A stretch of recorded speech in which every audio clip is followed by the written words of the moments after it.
Hi ಎಲ್ಲರಿಗೂ ನಮಸ್ಕಾರ. Welcome to my YouTube channel. ಇವತ್ತು ಮಂಗಳವಾರ ಸಂಜೆಯಿಂದ ವ್ಲಾಗ್ನ ಸ್ಟಾರ್ಟ್ ಮಾಡ್ತಾ ಇದ್ದೀನಿ.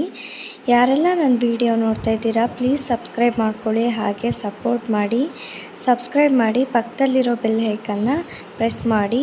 ಆಲ್ ನೋಟಿಫಿಕೇಷನ್ಸ್ ನಿಮಗೆ ಬರುತ್ತೆ. ನಾನು ಯಾವುದೇ ವಿಡಿಯೋ ಹಾಕಿದ್ರೂ ನಿಮಗೆ ಬರುತ್ತೆ. ಇನ್ನು ಪಾಪುಗೆ ಶೀತ ಆಗಿತ್ತು ಅಂತ ಹೇಳಿಬಿಟ್ಟು ಶಿರಪ್ ಹಾಕಿದೆ. ಶಿರಪ್ ಹಾಕಿ ಸಂಜೆ ಆಗಿದೆ ಅಂತ ಹೇಳಿಬಿಟ್ಟು ಅವಳಿಗೂ ತಲೆ ಬಾಚಿ ನೀಟಾಗಿ ನಾನು ತಲೆ ಬಾಚಿಕೊಂಡು ಕೈಕಾಲು ಮುಖ ತೊಳ್ಕೊಂಡು ದೇವ್ರ ದೀಪ ಹಚ್ಚಿ ದೇವ್ರ ಪೂಜೆ ಮಾಡಿ ಇವತ್ತಿನ ಸಂಜೆನ ಸ್ಟಾರ್ಟ್ ಮಾಡ್ತಾಯಿದ್ದೀವಿ. ಇವತ್ತಿನ ವ್ಲಾಗ್ನ ಯಾಕೋ ತಲೆ ಬಾಚಿಸ್ಕೊತಾ ಇದ್ದಾಳೆ ಕುತ್ಕೊಂಡು ಸುಮ್ಮನೆ. ಅದು ಆ ಶಿರಪ್ ಬಾಕ್ಸ್ ಇದೆಯಲ್ಲ ಅದಕ್ಕೆ. ಇಲ್ಲ ಅಂದಿದ್ರೆ ಇಷ್ಟೊತ್ತಿಗೆ ಎಷ್ಟು ಅಡ್ಡಾಡಬೇಕಿತ್ತೋ ನಾನು ಅವಳು ಹಿಂದಿಂದೆ ಗೊತ್ತಿಲ್ಲ. ಮಕ್ಕಳೇ ಅಂದ್ರೇ ಹಾಗೆ ಅಲ್ವಾ, ಅವ್ರು ಬಿಡೋದೇ ಇಲ್ಲ, ಸುಮ್ಮನೆ ಓಡಾಡ್ತಾನೆ ಇರ್ತವೆ. ಇನ್ನು ತಲೆಯೆಲ್ಲ ಬಾಚಿದ್ಮೇಲೆ ಇವಾಗ ಸಂಜೆ ಆಯಿತು ಅಂತ ಹೇಳಿಬಿಟ್ಟು ಅವಳಿಗೆ ಏನಾದರೂ ತಿನ್ನಿಸೋಣ ಅಂತ ಹೇಳಿಬಿಟ್ಟು ಮಾಲ್ಟ್ ಮಾಡಿದೆ. ಬಿಸಿ ಒಂದು ನೀರು ಹಾಕ್ಬಿಟ್ಟು ಉಪ್ಪು ಹಾಕ್ಬಿಟ್ಟು ಸ್ವಲ್ಪ ನೀರು ಹಾಕಿ ಬಿಸಿ ಮಾಡ್ಕೊಳ್ಬೇಕು. ನೀರು ಕುದಿಯೋ ಟೈಮಿಗೆ ರಾಗಿ ಹಿಟ್ಟನ್ನ ಹಾಕಿಬಿಟ್ರೆ ಅದು ಗಂಟಾಗುತ್ತೆ. ನಮ್ಮ ಅತ್ತೆನೇ ಮನೇಲಿ ಮಾಡಿಕೊಟ್ಟಿರೋ ರಾಗಿ ಹಿಟ್ಟದು, ರಾಗಿ ಮಾಲ್ಟು. ಸೊ ಹಾಗಾಗಿ ನಾನು ಡೈಲಿ ಅದನ್ನೇ ತಿನ್ನಿಸ್ತೀನಿ. ಬಿಸಿ ನೀರಿಗೆ ಒಂದು 2 ಸ್ಪೂನ್ ಹಾಕಿ ನೀಟಾಗಿ ಮಿಕ್ಸ್ ಮಾಡ್ತೀನಿ. ಮಿಕ್ಸ್ ಮಾಡಿಲ್ಲ ಅಂದರೆ ಗಂಟು ಥರ ಆಗುತ್ತೆ. ಕುದಿಯೋ ನೀರಿಗೂ ಹಾಕಬಾರ್ದು. ಕುದಿಯೋ ನೀರಿಗೆ ಹಾಕಿಬಿಟ್ರೆ ಗೊತ್ತಲ್ಲ, ಒಂಥರ ಅಂಟಾಗ್ಬಿಡುತ್ತೆ, ಚೆನ್ನಾಗಿ ಬರೋದೇ ಇಲ್ಲ ಮಾಲ್ಟು. ಸೊ ರಾಗಿ ಮಾಲ್ಟೇ ತಿನ್ನಿಸ್ತೀನಿ ನಾನು. ಈ ಥರ ಆಗಿದೆ ನೋಡಿ, ನೀಟಾಗಿ ಸ್ಮೂತಾಗಿ ಎಷ್ಟು ಚೆನ್ನಾಗಿ.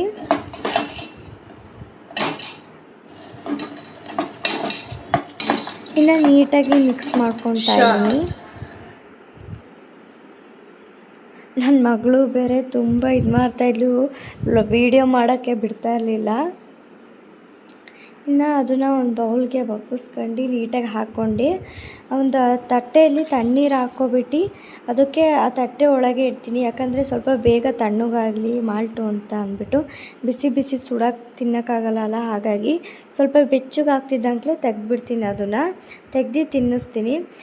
ಮಾಲ್ಟ್ ಸ್ವಲ್ಪ ತಣ್ಣಗಾಗೋ ಅಷ್ಟರಲ್ಲಿ ಒಂದು ಸ್ವಲ್ಪ ಮನೆ ಕೆಲಸ ಮಾಡ್ಕೊಳ್ಳೋಣ ಅಂತ ಹೇಳಿಬಿಟ್ಟು ಕಸ ಎಲ್ಲ ಹೊಡ್ಕೊಂಡು ಬಾಕ್ಲಿ ನೀರು ಹಾಕ್ತಾಯಿದ್ದೆ, ಸಂಜೆ ಕಸನ. ಇನ್ನು ನನ್ನ ಪಾಪು ಎಲ್ಲ ಅಲ್ಡಿದ್ಲು, ಆಟ ಸಾಮಾನೆಲ್ಲ ತೆಗ್ದು ಹಾಕಿ ನೀಟಾಗಿ ಕಸ ಹೊಡಿತಾಯಿದ್ದೀನಿ. ಇನ್ನು ನಾನು ಸಂಜೆ ಸ್ನ್ಯಾಕ್ಸಿಗೆ ಅಂತ ಹೇಳಿಬಿಟ್ಟು ಬೇಕ್ರಿಗೆ ಹೋಗಿ ಬೇಕ್ರಿಲಿ ಕೇಕು ಮತ್ತು ಬೆಣ್ಣೆ ಬಿಸ್ಕೆಟ್ ತಿಂದೆ ಅಷ್ಟೇ, ತಗೊಂಡು ಬಂದು ತಿಂದೆ ಅಷ್ಟೇ. ಮನೆ ಪಕ್ಕದಲ್ಲೇ ಬೇಕ್ರಿ ಇರೋದು, ರೋಡ್ ಸೈಡ್ ಮನೆ ಮಾಡಿರೋದು, ನಾವು ರೆಂಟಲ್ಲಿರೋದು. ಸೊ ಹಾಗಾಗಿ ಬೇಗ ಹೋಗಿ ತಗೊಂಡು ಬಂದೆ.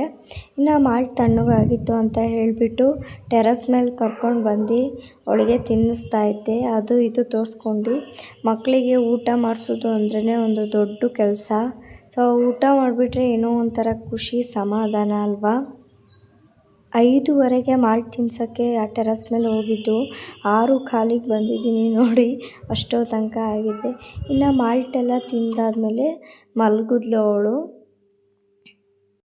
ಇನ್ನು ತೂಗಿ ಲಾಲಿ ಆಡಿ ಹೇಳಿ ಮಲಗಿಸ್ತಾ ಇದ್ದೆ.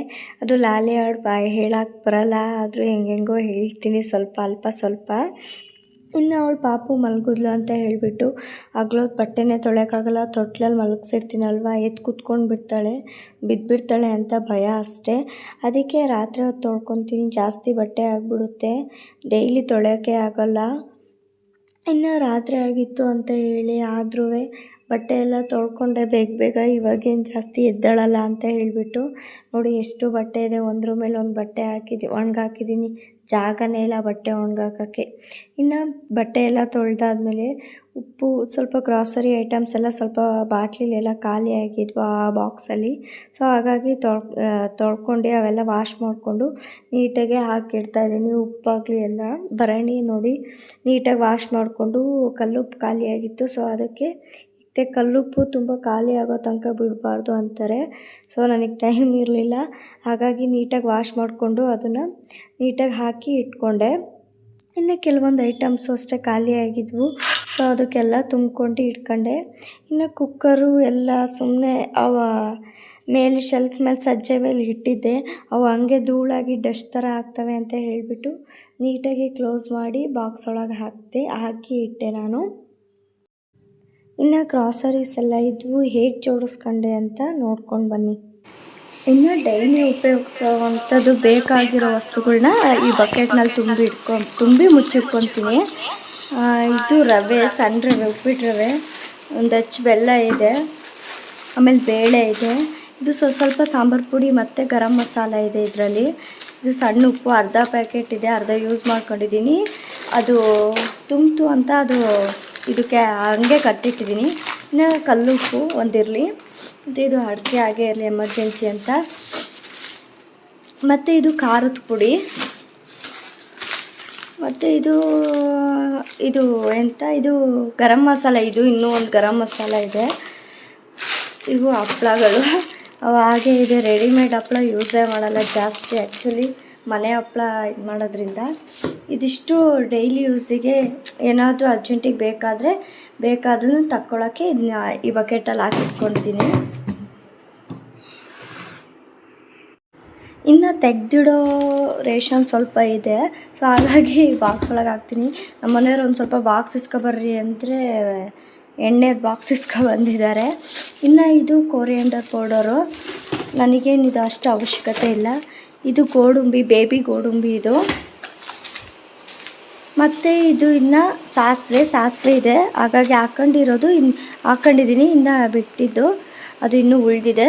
ಮತ್ತು ಇದು ಬಿಳಿ ಎಳ್ಳು, ಮತ್ತು ಇದು ಮಸಾಲೆಗಳು, ಮತ್ತು ಒಣಮೆಣ್ಸಿನ್ಕಾಯಿಯೂ ಇದೆ, ಮತ್ತು ಜೀರಿಗೆನೂ ಇದೆ, ಮತ್ತು ಬ್ಯಾಡಗಿ ಮೆಣಸಿನ್ಕಾಯಿ ಪುಡಿ ಇದು ಇದೆ, ಖಾರದ ಪುಡಿ ಇದೆ, ಮತ್ತು ಇನ್ನೂ ಒಂದು ಪ್ಯಾಕೆಟ್ ಕಲ್ಲುಪ್ಪು ಉಳಿದಿದೆ. ಸೊ ಹಾಗಾಗಿ ಅದನ್ನು ಅದರೊಳಗೆ ಹಾಕ್ಕೊಂಡೆ. ಇನ್ನೊಂದು ಅಲ್ಲಿ ಡೈಲಿ ಯೂಸಿಗೆ ಹಾಕ್ಕೊಂಡಿದ್ದೀನಿ. ಇನ್ನು ಸಣ್ಣ ಉಪ್ಪು ಒಂದು ಪ್ಯಾಕೆಟ್ ಇದೆ, ಮತ್ತು ಇನ್ನು ಟೀ ಪುಡಿ ಇದೆ, ಖಾಲಿ ಆಗಿಲ್ಲ ಇನ್ನು, ಸೊ ಅದಕ್ಕೆ ಆಮೇಲೆ ತಗೊಳ್ತೀನಿ ಬೇಕಾದಾಗ. ಇನ್ನು ಇದು ಇದೆ ಎಂಥದ್ದು ಎಲ್ಲ ನನಗೆ ಗೊತ್ತಿಲ್ಲ, ಇದು ಇಕ್ಕಿದ್ದೀನಿ, ನನಗೇನು ಯೂಸ್ ಇಲ್ಲ ಅಂತ ಹೇಳಿಬಿಟ್ಟು, ಇವಾಗ ಸದ್ಯಕ್ಕೆ ಯೂಸ್ ಇಲ್ಲ ಅಂತ ಹೇಳಿಬಿಟ್ಟು. ಮತ್ತು ಇದು ಪಾಪಡು, ಬೇಕಾದಾಗ ಕರ್ಕೊಂಡ್ರೆ ಆಯಿತು ಅಂತ ಇಲ್ಲೇ ಇಡ್ತೀನಿ. ಇನ್ನು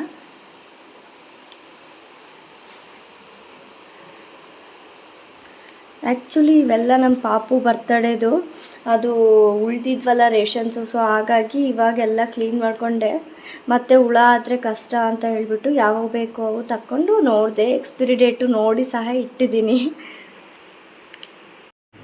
ಐ ಹೋಪ್ ಇವತ್ತಿನ ವ್ಲಾಗ್ ಇಷ್ಟ ಆಗಿದೆ ಅಂದ್ಕೊತೀನಿ. Thank you.